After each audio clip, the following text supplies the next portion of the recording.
Imaginez un instant que le silence est une voix. Imaginez un océan sans eau, une étendue infinie où le vent sculpte des vagues d'or et de lumière, effaçant les traces des voyageurs aussitôt qu'ils sont passés. Ce lieu, c'est le désert. Mais ce n'est pas simplement un décor de sable et de roches. C'est une matière vivante, une présence qui respire. Ici, le temps ne se compte pas en heures ni en minutes, mais en battements de cœur et en souffle de vent. C'est un territoire où la logique de nos villes s'effondre pour laisser place au mystère. Un endroit où l'on ne regarde pas l'horizon pour voir, mais pour percevoir ce qui se cache derrière le visible. C'est dans cet espace sacré que je souhaite vous emmener aujourd'hui. Nous allons traverser ensemble l'œuvre magistrale du réalisateur et poète tunisien Nasser Kémir.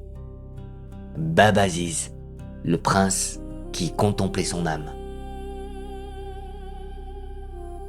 Sorti en 2005, ce film vient clore sa trilogie du désert. Kémir n'est pas un simple cinéaste. Il est un tisserand de lumière, un pont jeté entre l'Orient et l'Occident.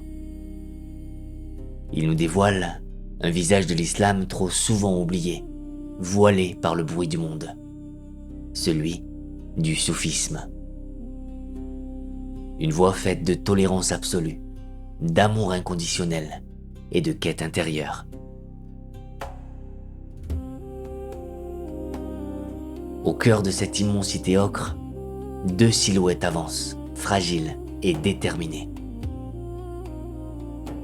Il y a Baba Aziz, un vieux derviche dont les yeux se sont fermés au monde matériel pour mieux s'ouvrir à la lumière du dedans.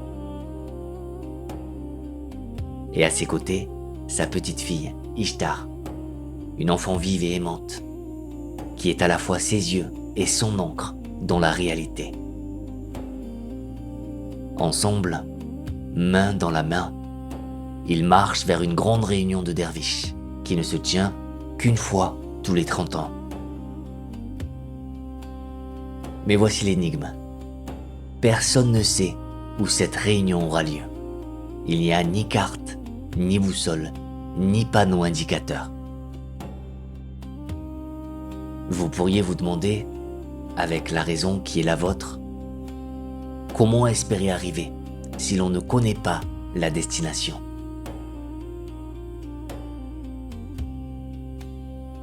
C'est ici que le vieil aveugle nous offre sa première leçon. Une phrase qui résonne comme le diapason de tout notre récit. Il y a autant de chemins vers Dieu qu'il y a d'âmes sur la terre.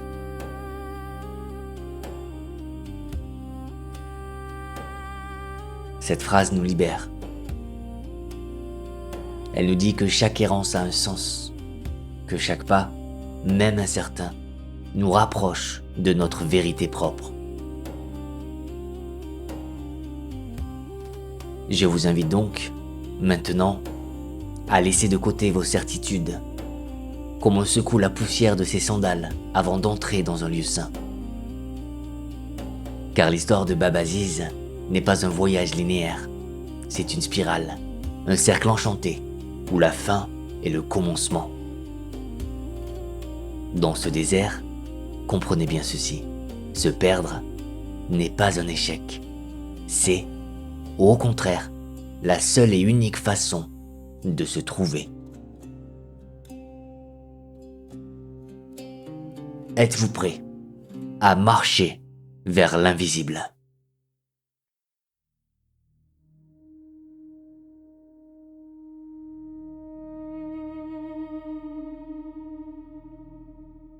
Regardez-les maintenant, à travers les yeux de votre imagination.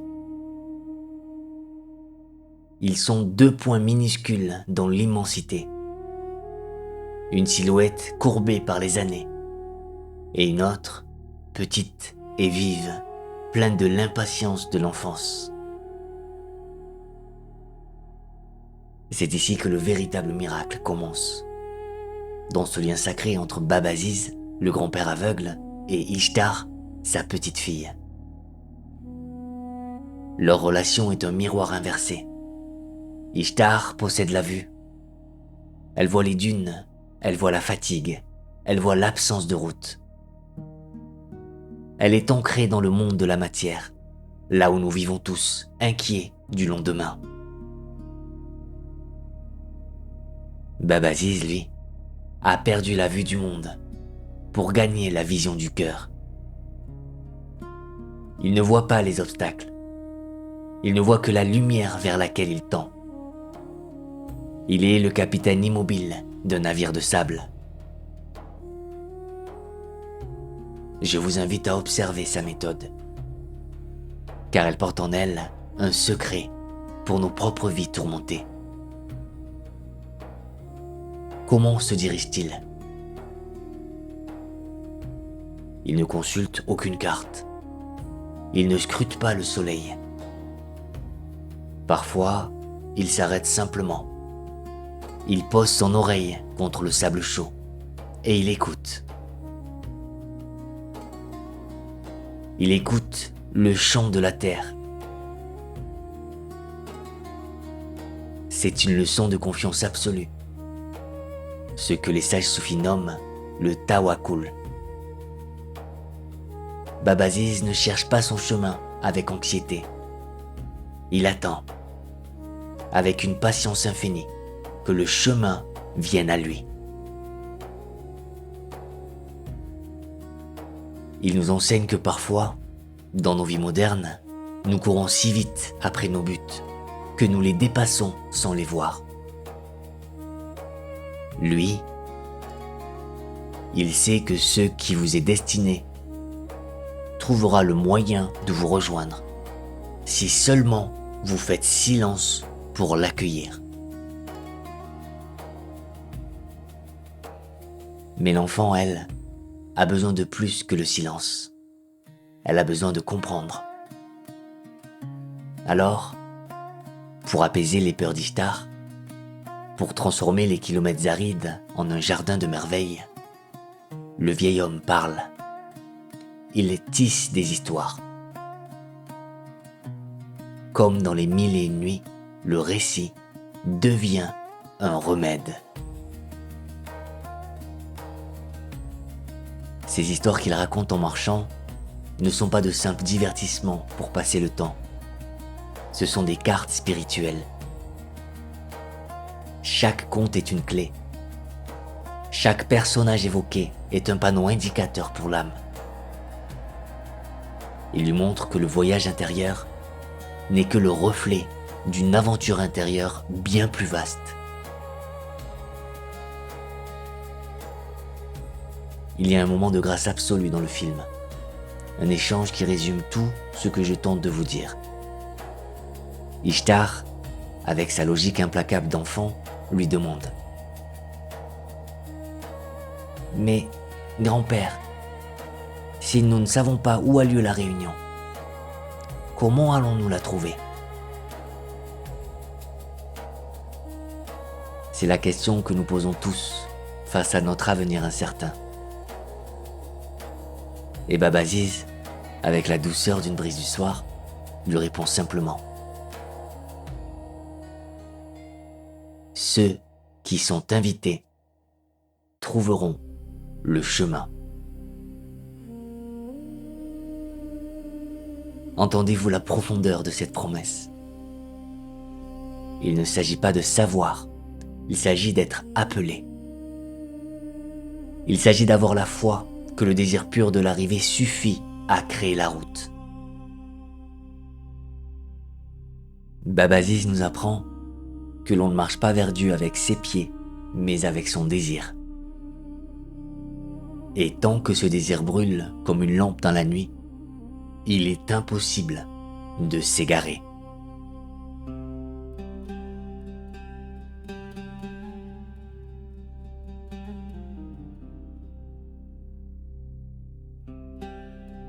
Au centre de ce voyage, comme une oasis cachée au milieu des dunes brûlantes, repose une histoire.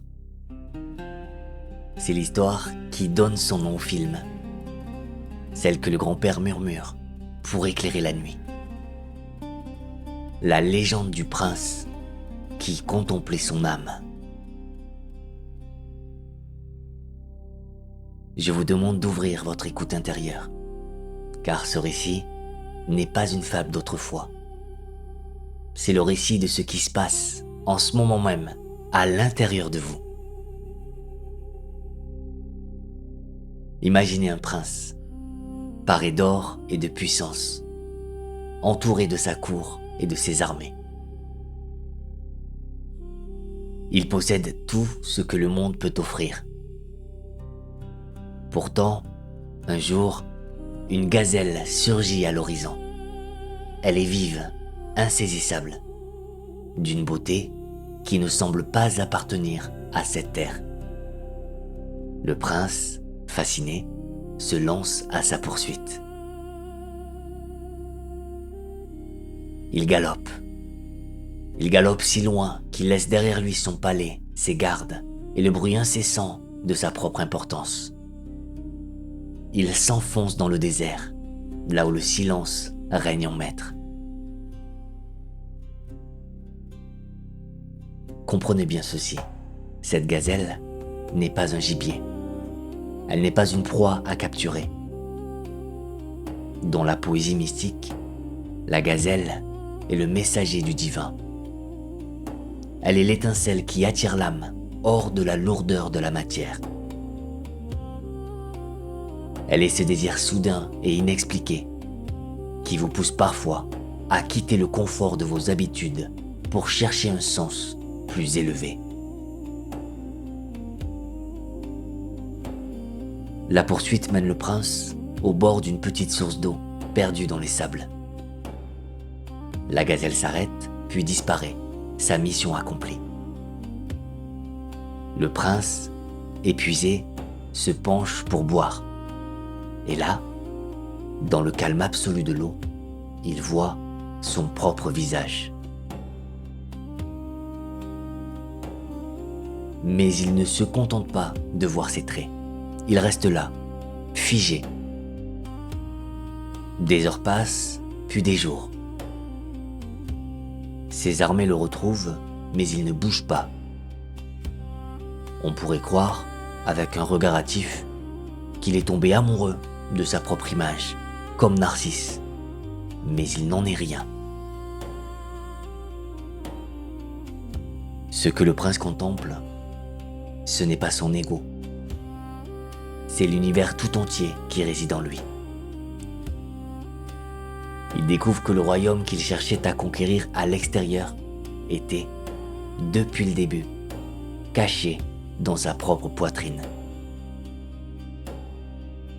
Il voit l'invisible.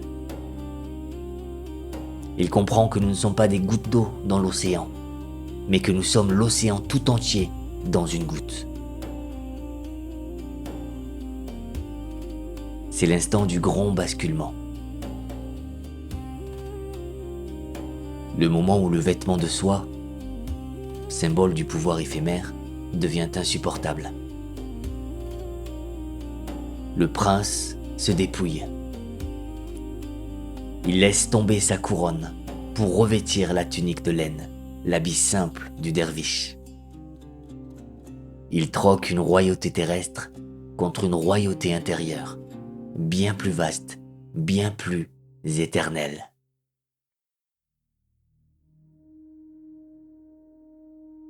Pourquoi Baba Aziz raconte-t-il cela à sa petite fille? Pour le dire et pour nous dire que son état de derviche n'est pas une pauvreté, mais une conquête. Le vieux guide aveugle et le jeune prince ne font qu'un. Il nous rappelle que tout ce que nous possédons finit par nous posséder. Pour contempler son âme, il faut parfois avoir le courage de tout perdre. Alors, je vous pose cette question. quelle est la gazelle qui court à l'horizon de votre vie?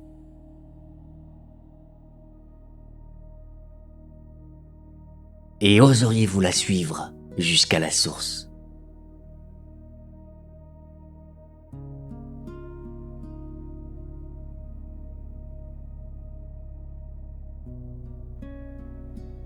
Ne croyez pas que le désert soit vide.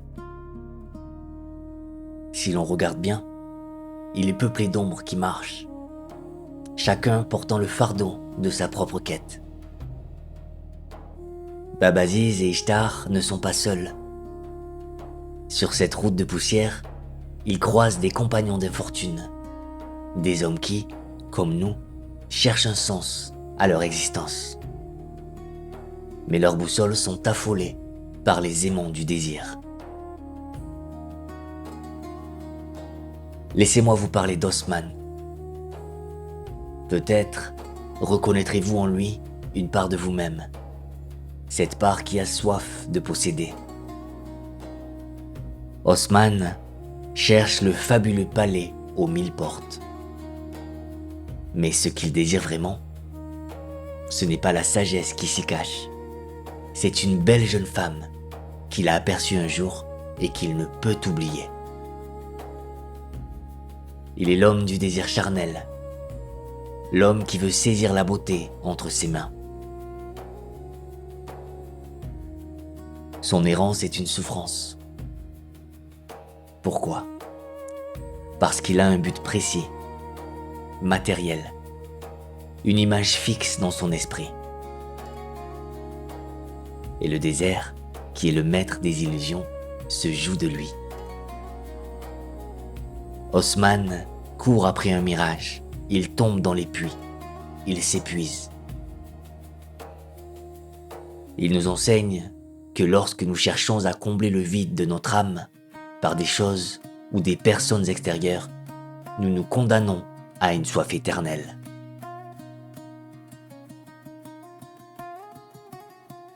Puis, il y a Zaïd.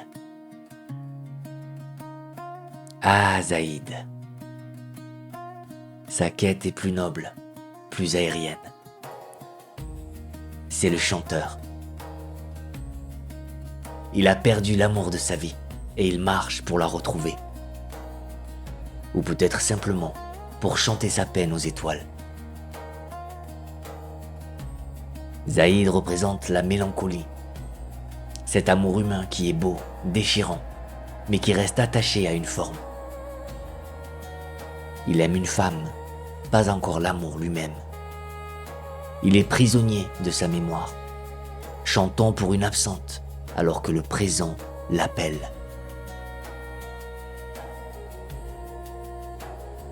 Voyez-vous la différence fondamentale avec notre guide, Baba Aziz? C'est ici que le film nous offre sa leçon la plus subtile. Osman et Zaïd marchent pour trouver quelque chose à l'extérieur. Un palais, une femme, un souvenir. Ils veulent ajouter quelque chose à leur vie. Baba Aziz, lui, marche pour perdre quelque chose. Il marche vers une dissolution intérieure. Il ne cherche pas à remplir ses mains, mais à vider son cœur de tout ce qui n'est pas l'essentiel. Il y a une scène où le vent se lève, une tempête de sable qui efface l'horizon. C'est le grand filtre de la vie. Dans cette tempête, les intentions se révèlent. Ceux qui sont lourds de leurs désirs personnels luttent contre le vent. Ils s'enlisent, ils souffrent. Mais celui qui est vide, celui qui a accepté d'être aussi léger qu'un grain de sable, celui-là danse avec la tempête.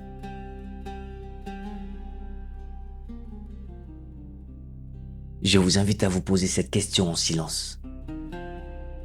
Dans votre propre traversée du désert, êtes-vous comme Osman, courant après un palais qui n'existe pas? Êtes-vous comme Zaïd, pleurant un passé révolu?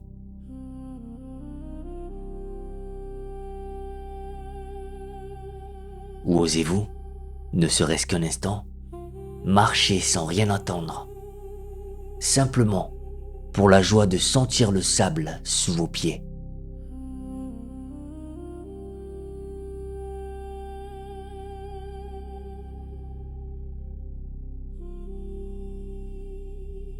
Nous voici arrivés au terme du voyage visible. Babaziz et Ishtar atteignent enfin le lieu du grand rassemblement. Mais si vous vous attendez à une fête bruyante, à des foules immenses et à des clameurs de joie, détrompez-vous. Le désert, dans sa grande sagesse, ne célèbre pas le bruit. Le rassemblement est un silence partagé, une communion d'âmes qui se reconnaissent sans avoir besoin de parler. C'est un état d'être, une vibration suspendue dans l'air chaud. C'est ici que le cœur du film bat le plus fort, et c'est ici que je vous demande d'ouvrir grand la porte de votre cœur. Le vieux derviche sent sa fin approcher, il le sait. Non pas avec la terreur de celui qui s'accroche à ses biens, mais avec la sérénité du voyageur qui pose enfin son sac après une longue marche. Il s'assoit sur le sable face à l'immensité et il sourit. Il n'y a aucune tragédie dans son regard, seulement une profonde reconnaissance. Ishtar, l'enfant, sent l'angoisse monter. Elle comprend que son grand-père ne se relèvera pas. Elle pleure, comme nous pleurons tous lorsque nous sommes confrontés à la séparation. Elle a peur de l'obscurité, du froid, de la solitude.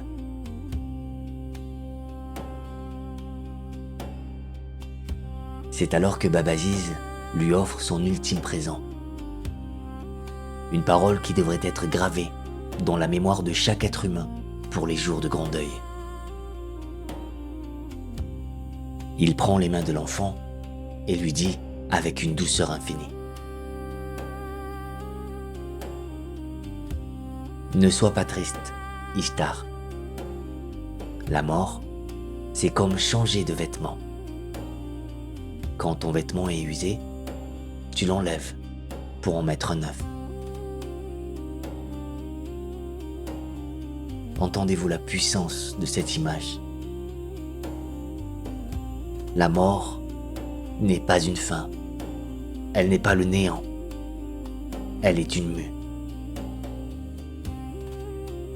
Le corps n'est qu'un habit de poussière que l'âme emprunte pour traverser le temps. Et lorsqu'il est trop lourd, trop usé, l'âme s'en déleste pour retrouver sa légèreté originelle. Dans la tradition soufie qui imprègne ce récit, la mort porte un nom magnifique. On l'appelle la noce. C'est le mariage de l'âme avec l'éternel. C'est le retour de la goutte d'eau à l'océan, non pour disparaître, mais pour devenir l'océan lui-même. Babaziz demande alors à Ishtar de le laisser seul. Ce n'est pas un abandon. Comprenez-le bien, il ne la rejette pas.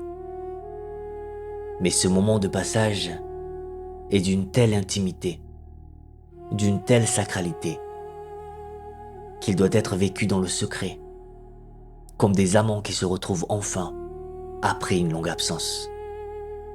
Il doit s'unir à la lumière.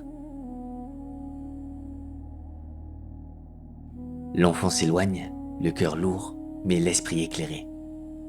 Et c'est là que le cycle s'accomplit. Sur son chemin de retour, elle croise un autre derviche, jeune et beau. Est-ce le prince de la légende? Est-ce Babaziz qui a déjà changé de vêtements? Le film ne le dit pas, et cela n'a pas d'importance.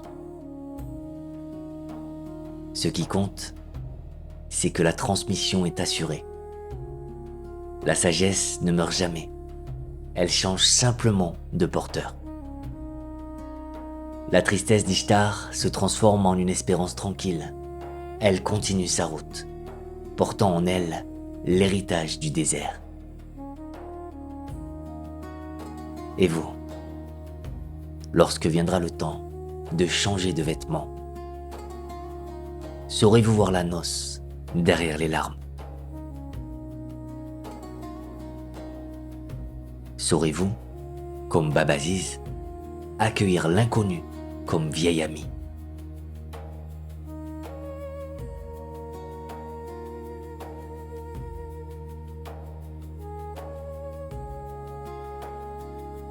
Nous voici au terme de notre traversée.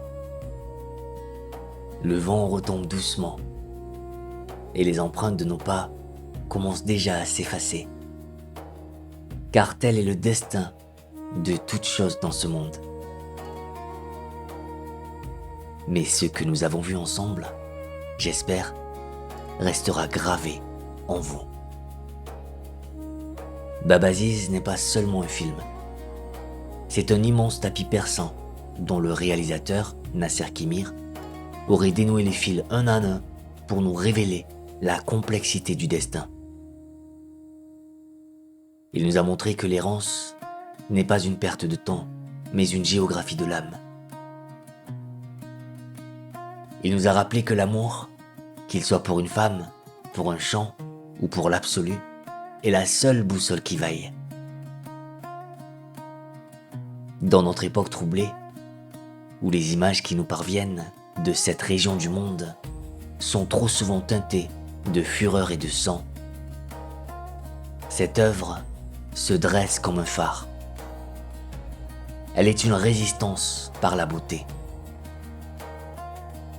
Elle nous offre un autre visage de l'islam. Un visage de lumière, de tolérance et de paix infinie.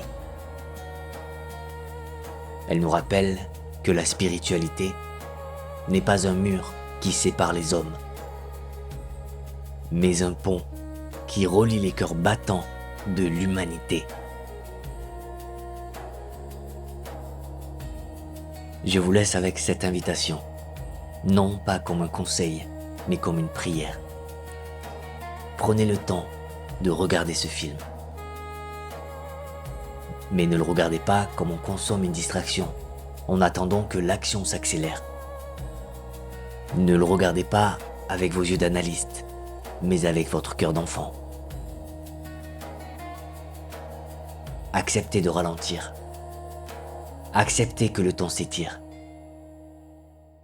Dans un monde qui court sans cesse vers sa propre fin, osez vous asseoir au bord de l'image, comme le prince est assis au bord de la source. Laissez le silence de Babaziz vous envahir. Laissez-le laver votre fatigue. Peut-être qu'en regardant ce vieux derviche marcher vers son destin, vous finirez, vous aussi, par contempler votre propre âme.